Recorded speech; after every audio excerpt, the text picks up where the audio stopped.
Kembali lagi bersama channel kita semua. Jika Anda suka, jangan lupa komen, like dan subscribe, serta bila Anda berkenan. Selamat membaca dan mendengarkan. Perintah Kaisar Naga, Bab 3906-3908. Tubuh Quintus perlahan tenggelam dalam kabut hitam, dan seluruh dunia menjadi gelap. Aura hitam membanjiri Dev dari segala arah. Menghadapi energi hitam yang ganas, cahaya keemasan di tubuh Dev terus berkedip, seperti cahaya lilin yang tidak menentu di hari kiamat. Naga emas itu terus mengaum, seolah mendorong kembali kegelapan di sekitarnya. Pada saat ini, semua orang menonton dengan gugup. Pada saat ini, mereka tidak dapat lagi melihat Dev dan Quintus, dan mereka bahkan tidak dapat merasakan aura mereka. Kabut hitam secara langsung mengisolasi ruang tempat Dev dan Quintus berada, membentuk dunia ruang spasial yang terpisah. Dev mengangkat tangannya, dan busur Raja Dewa muncul di tangannya, lalu dia menarik busur Raja Dewa, dan anak panah muncul di busur Raja Dewa. Dev menggunakan busur Raja Dewa, dan dia tidak berani gegabah, lagi pula, Quintus juga menggunakan seluruh kekuatannya. Itu hanya busur yang patah, apa yang ingin kamu lakukan padaku? Quintus mendengus dingin, matanya dipenuhi dengan niat membunuh, dan teriakan bergema di sekitar kabut hitam. Dev merasa sangat gembira saat melihat Quintus ini bahkan tidak mengenali busur Raja Dewa. Sekarang dia menggunakan busur Raja Dewa, tidak ada orang di luar yang dapat melihatnya, jadi tidak akan terungkap bahwa dia memiliki busur Raja Dewa. Dan bahkan jika Quintus mengetahuinya, dia tidak tahu tentang busur Raja Dewa yang dia pegang, jadi Dev tidak perlu mengkhawatirkannya. Saat Dev menarik busur Raja Dewa, lonceng pola naga berputar di atas kepala Dev, memblokir serangan masuk Dev kapan saja. Jika Zhongli, roh pedang dari pedang pembunuh naga, tidak terluka, pedang pembunuh naga akan menjadi senjata paling dibanggakan Dev. Sekarang pedang pembunuh naga Dev tidak mendapat berkah dari roh pedang Zhongli, itu hanya dapat dianggap sebagai senjata ajaib biasa. Oleh karena itu, ketika Dev menghadapi musuh yang kuat, dia hanya dapat menggunakan busur Raja Dewa. Namun, busur Raja Dewa tidak dapat digunakan di depan umum, yang membuat Dev sangat tertekan. Dev menarik busur Raja Dewa, dan anak panah yang kental terbakar dengan api. Suara mendesing. Begitu Dev melepaskannya, anak panah itu melesat dan berubah menjadi ribuan cahaya anak panah di udara. Pada saat yang sama, Dev mengikuti dari belakang dan menuju ke arah Quintus. Ketika Quintus melihat bahwa dia telah menunjukkan kekuatan penuhnya dan Dev berani bertarung dengannya alih-alih melarikan diri, dia tidak bisa menahan tawa jahat dan berkata, "Dev, apakah ini kekuatan penuhmu?" Setelah Quintus selesai berbicara, dia langsung berubah menjadi kabut hitam dan menuju ke arah Dev. Di samping Quintus, ada banyak hantu yang berubah dari kabut hitam, semuanya menyerang bersama dengan taring dan cakar mereka. Jelas sekali bahwa Quintus akan melawan Dev secara langsung. Dengan kekuatan alam Mahayana tingkat pertama, akan sangat memalukan untuk bertarung dengan biksu tingkat 4 di alam kesengsaraan transendensi dan masih harus menghindar. Ledakan. Ribuan anak panah bertabrakan dengan hantu yang tak terhitung jumlahnya. Satu demi satu, hantu-hantu ganas itu meraung dan dikalahkan, dan anak panahnya menghilang dalam kegelapan. Naga emas di atas Dev juga terus mengaum, menyemburkan aliran api, menelan hantu-hantu ganas itu. Dev terus menarik busur dan menembakkan anak panahnya, dan Quintus terus melambaikan tangannya, memadatkan sekelompok hantu untuk menyerang. Kedua orang itu semakin dekat dan dekat, bersaing satu sama lain untuk mendapatkan kekuatan di tubuh mereka. Apakah kamu ingin melawanku dengan seluruh auramu dan kemudian bertabrakan dengan kekuatan fisik murni? Quintus sepertinya telah melihat rencana Dev. Apakah kamu tidak berani bertarung denganku secara fisik? Kata Dev dengan nada mengejek. Faktanya, ini adalah rencana Dev. Bagaimanapun, Quintus berada di alam Mahayana tingkat pertama. Meskipun Dev tidak takut dengan semua aura di tubuhnya, dia tidak yakin 100%. Tetapi jika dia tidak menggunakan aura dalam tubuhnya dan hanya mengandalkan kekuatan murni tubuhnya, Dev tidak takut pada Quintus. Tubuh fisik Dev telah ditempa berkali-kali. Aku bisa membunuhmu dengan banyak cara, tapi kamu tidak akan bisa memilih. Kamu ingin bersaing denganku dalam hal kekuatan fisik, tapi aku tidak akan bersaing denganmu. Memang benar aku tuan muda dari keluarga besar, tapi aku bukan orang bodoh dan tidak akan tertipu olehmu. Quintus benar-benar berhenti bergegas menuju Dev, dan malah memenuhi udara dengan lebih banyak kabut hitam, berubah menjadi hantu yang ganas menyerang. Dev mengertakkan gigi. Dia tidak menyangka bahwa Quintus, seorang pria yang punya otak, dia tidak memiliki kemampuan untuk memprovokasinya. Busur Raja Dewa terus-menerus ditarik oleh Dev, dan berbagai aura mengembun di busur Raja Dewa. Anak panah ditembakkan satu demi satu, naga emas itu meraung, dan pada saat ini juga dipenuhi memar. Dev terus mendekati Quintus. Hanya ketika dia mendekat, Dev dapat menggunakan teknik pemurnian tubuh kuno untuk bertarung dengan Quintus. Melihat Dev mendekatinya, Quintus meraihnya dan pedang panjang yang terkondensasi dari kabut hitam muncul, lalu menebas ke arah Dev. Pedang ini menembakkan cahaya pedang setinggi 100 kaki, mendekati Dev.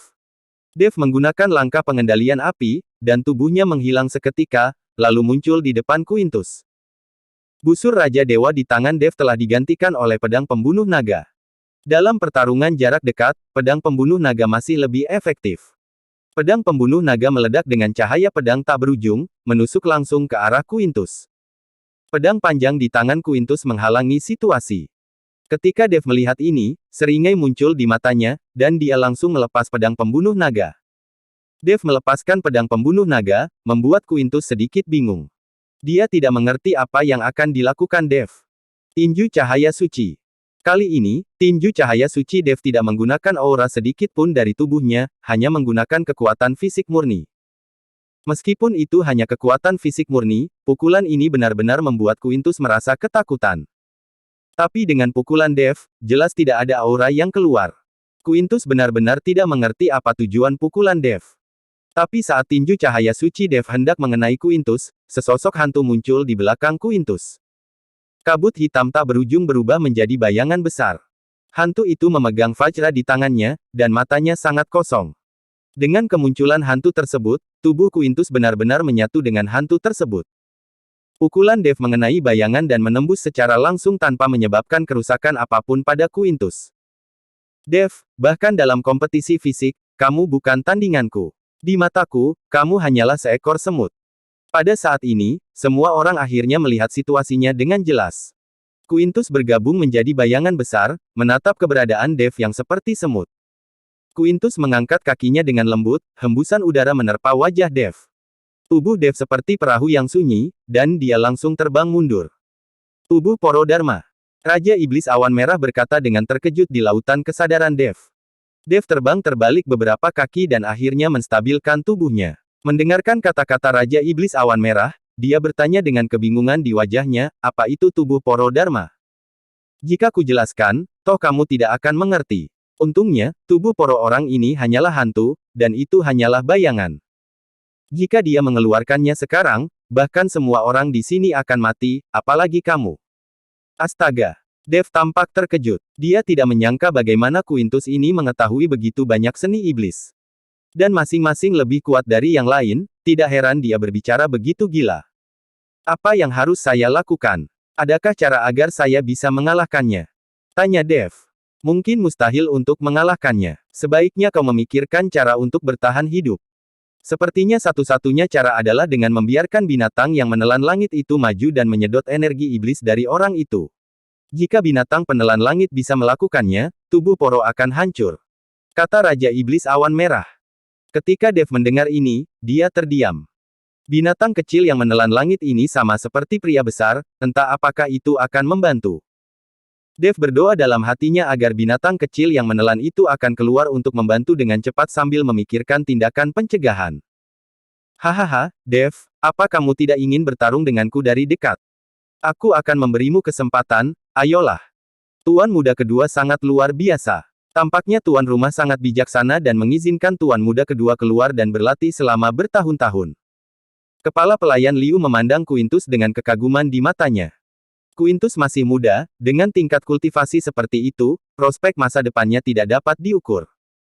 Dev memandang Quintus dan berkata dengan keras, jika kamu memiliki kemampuan, kamu dapat berubah kembali menjadi dirimu sendiri dan melawanku. Apakah kamu berani? Aku bukan idiot. Begini saja, aku tidak akan melakukan apapun. Aku akan memberimu 3 gerakan. Quintus ingin Dev dipermalukan di depan umum, jadi dia memilih untuk tidak mengambil tindakan dan membiarkan Dev melakukan 3 gerakan. Oke, itu kesepakatan, jika aku tidak bisa mengalahkanmu dengan 3 gerakan, aku akan berlutut dan bersujud padamu. Kata Dev dengan keras. Tepat ketika dia sedang mencari kesempatan untuk menunda, Quintus muncul. Hahaha, itu kesepakatan. Dengan begitu banyak orang sebagai saksi, tunggu saja dan bersujud padaku. Quintus tertawa, bayangan setinggi puluhan kaki, seluruh tubuhnya gemetar. Kamu siap? Langkah pertamaku akan datang. Dev mulai bergerak. Tuan muda kedua, tidak, itu terlalu berbahaya. Kepala pelayan Liu berteriak ketika dia melihat Quintus ingin Dev melakukan 3 gerakan. Jangan khawatir, dia tidak akan bisa menyakitiku sama sekali. Wajah Quintus penuh percaya diri. Dev, sebaliknya, menggerakkan tubuhnya, dan aura di sekitarnya terus mengembun. Tetapi pada saat ini, Dev terus meneriaki binatang kecil yang menelan langit di dalam hatinya. Leluhur kecil, bangun dan bantu aku. Kamu telah mengambil begitu banyak sumber dayaku dan tidak bisa tidur sepanjang hari. Bangunlah dengan cepat. Jika kamu tidak bangun, aku akan mati dan kamu tidak akan punya tempat untuk makan atau tidur. Iya. Dev berteriak dalam hatinya, tetapi binatang kecil yang menelan itu tidak menanggapi. Senior, tolong bantu aku. Jika aku mati, kamu akan tamat. Kita hanyalah belalang di tali. Kata Dev kepada Raja Iblis Awan Merah. Apa yang bisa kulakukan? Ia bahkan tidak mendengarkanku. Kata Raja Iblis Awan Merah. Dev merasa sangat tidak berdaya saat ini. Apa yang kamu lakukan? Apakah kamu ingin mengambil tindakan? Quintus berkata dengan tidak sabar ketika dia melihat Dev masih enggan untuk mengambil tindakan. Aku datang. Setelah Dev selesai berbicara, tubuhnya langsung terangkat ke udara. Kemudian tinju besar dilempar oleh Dev. Tubuh Dev mengikuti dari dekat, menghantam bayangan itu dengan keras. Namun, tubuh Dev menembus bayangan dan tidak dapat melukai Quintus. Hahaha, sudah kubilang, kamu tidak bisa menyakitiku sama sekali. Dev mengerutkan kening. Jika ini terus berlanjut, jangankan 3 gerakan, 30 gerakan tidak akan berguna. Kepala istana-istana Guanghan dan Seymour tampak gugup saat melihat ini. Semuanya, bersiaplah. Selama Tuan Chen kalah, kita akan mengambil tindakan bersama. Kita tidak boleh membiarkan Tuan Chen jatuh ke tangan keluargamu, apalagi membiarkan Tuan Chen berlutut dan dipermalukan. Kata penguasa istana-istana Guanghan dengan suara rendah. Oke. Semua orang mengangguk serempak. Kepala pelayan Liu juga memperhatikan aksi di sini, jadi dia berbisik, semua orang, bersiap untuk menyerang kapan saja. Dev juga merencanakan serangan kedua. Sambil bersiap untuk menyerang, Dev berteriak dalam hatinya tentang binatang kecil yang menelan langit. Tapi tetap tidak ada gerakan. Serangan kedua Dev menembus bayangan itu lagi dan tidak menimbulkan kerusakan. Tinggal 1 gerakan lagi, tunggu saja sampai kamu berlutut dan diinjak olehku. Kata Quintus dengan bangga. Kepala istana-istana Guanghan dan yang lainnya telah memegang senjata mereka dan siap mengambil tindakan kapan saja. Ketika Dev melihat ini, dia sepertinya menerima takdirnya. Dia hanya punya 1 kesempatan terakhir untuk bertarung. Dev terlihat melayang di udara, dengan semburan cahaya berkedip di tangan kanannya. Semua kekuatan di tubuhnya terkonsentrasi di tangan kanan Dev. Tinju cahaya suci. Pukulan Dev meledak dengan kecemerlangan tak berujung, menyilaukan seperti matahari. Aura yang menghancurkan langit dan bumi sedang menuju ke arah Quintus. Huff, ini gerakannya lagi. Quintus mendengus acuh tak acuh. Tapi saat Quintus mendengus, seberkas cahaya tiba-tiba muncul dari tubuh Dev, diikuti oleh kekuatan hisap yang besar, menyebabkan bayangan kental Quintus mulai tertelan. Bersambung.